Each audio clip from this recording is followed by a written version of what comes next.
Dear students, in today's class, I will going to discuss about the topic the making of German nation or unification of Germany. In Europe, the unification process or nationalistic aspirations were started in the beginning of 19th century. Here in last class we discussed about Italian unification, that is national movement of Italians, and through their national movement they achieved the unification of Italy. And this Italian unification was followed by the unification of Germany. And one of the architects of German unification was Otto von Bismarck. He became the architect or maker of the German nation. Here, on the eve of French Revolution, Germany was the most divided country in Europe. The German territories were divided into more than 300 small independent states. The German people had a common language and culture, and these factors infused the desire of unification, that is common language and common culture of Germans infused the desire of unification. At the beginning of the 19th century, Napoleon Bonaparte indirectly paved the way for German unity. He conquered the German states and reduced the number of states to 39. Before Napoleon's era, Germany was divided into more than 300 small and independent states. But Napoleon conquered majority of German states and he reduced the number of German states to 39. He also provided a good system of administration. The most important result of Napoleon's work was the growth of national consciousness among the Germans. After the fall of Napoleon, the Vienna Congress was constituted in 1815. So here mainly this Vienna Congress was held in 1815 to undo the work of Napoleon. The people of when this Congress was organized, the people of the German states hoped that the Congress would support the popular demand and unite the German states. The hope of the Germans turned into disappointment because the Congress of Vienna established a German confederation. This confederation named as the Confederation of Rhine, and this was under the domination of Austria.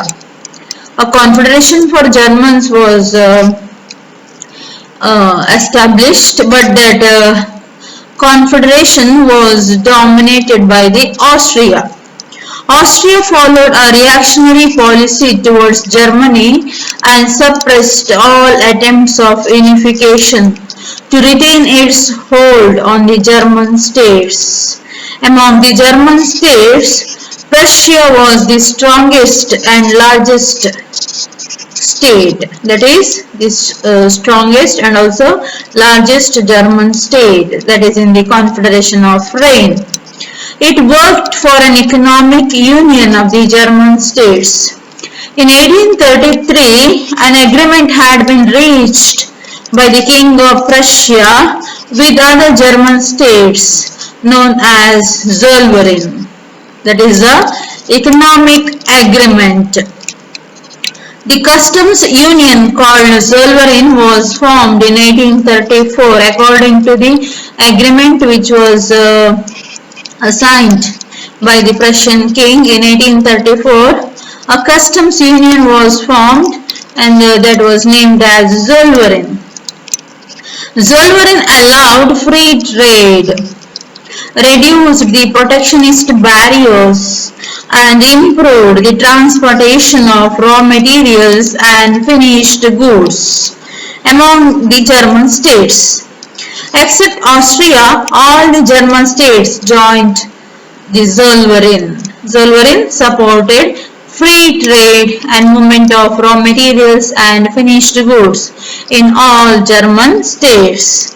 This economic unity was the first step towards the political unity at a later stage. Zollverein was formed as a customs union, or that is economic organization, but this economic unity which was achieved by the German states later supported them to achieve their political unity. So this is the first step towards the unification of Germany, that is the formation of Zollverein.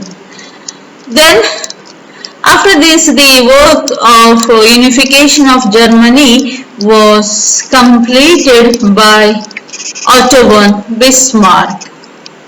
He fought three major wars, and by those three wars he achieved the unification of Germany. Otto von Bismarck was born in 1815 in an aristocratic family of Prussia. Here Prussia means German state.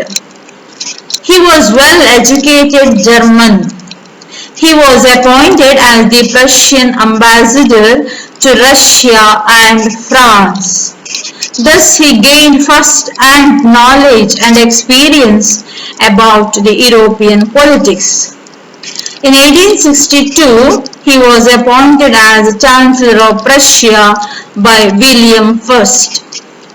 Bismarck had made up his mind to unify Germany under the monarchy of Prussia, because Prussia was the only German state which was ruled by a German king, that is William I.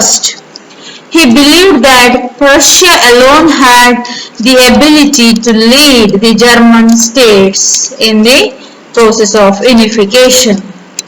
So he also knew that Austria was to be defeated to achieve the goal, that is unification. By defeating Austria, Prussia or Germans can able to achieve their dream or achieve their goal. So Bismarck began to reorganize the Prussian military.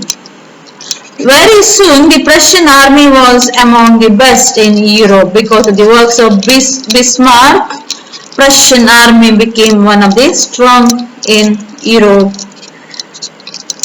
He said the great questions of the time will not be resolved by speeches and parliament decisions or majority decisions, but by blood and iron.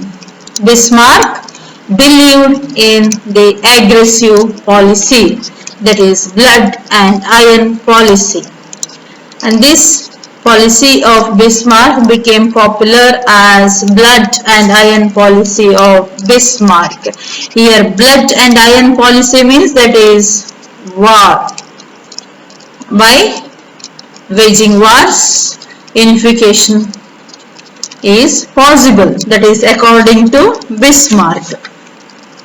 To achieve the unification of Germany, Bismarck fought three wars. They are: first one, war with Denmark in the year 1864. Second one, Austro-Prussian War in 1866. Austro-Prussian War or war with Austria. Third one, Franco-Prussian War, that is in 1870-71. Franco-Prussian War or war with France.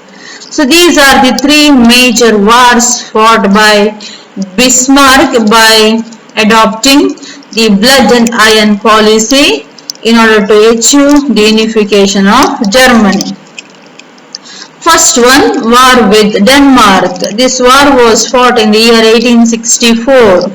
Bismarck desired a war with Austria, and he believed it necessary in the interest of German unity. He already said that it is possible to achieve the unification of Germany by defeating or isolating Austria. So he desired a war with Austria. And it would be a war not to obtain territory but to establish Prussian supremacy in Germany. The King of Denmark was also the Duke of the German provinces of Schleswig and Holstein. The Duke of, or the ruler of Denmark was also the Duke of German provinces of Schleswig and Holstein. So here Bismarck fought a war with Denmark, mainly the question of Schleswig and Holstein and Schleswig question. The new king of Denmark declared the provinces to be a part of Denmark, that is Holstein and Schleswig, two German provinces were the provinces or territories of Denmark. The people of the Schleswig and Holstein were majority Germans. People were in majority Germans, and the Germans were desirous of bringing them under German rule. Here the people of Holstein and Schleswig, they wanted to join with the Union of Germany. In 1863, the King of Denmark incorporated Schleswig into his kingdom. At this time, Bismarck asked the Danish government, the King of Denmark, to divorce the inclusion of Schleswig, but the King of Denmark refused. So immediately thereafter, Bismarck made an alliance with Austria to capture the two German provinces. Denmark was attacked in 1864 by the combined armies of Prussia and Austria.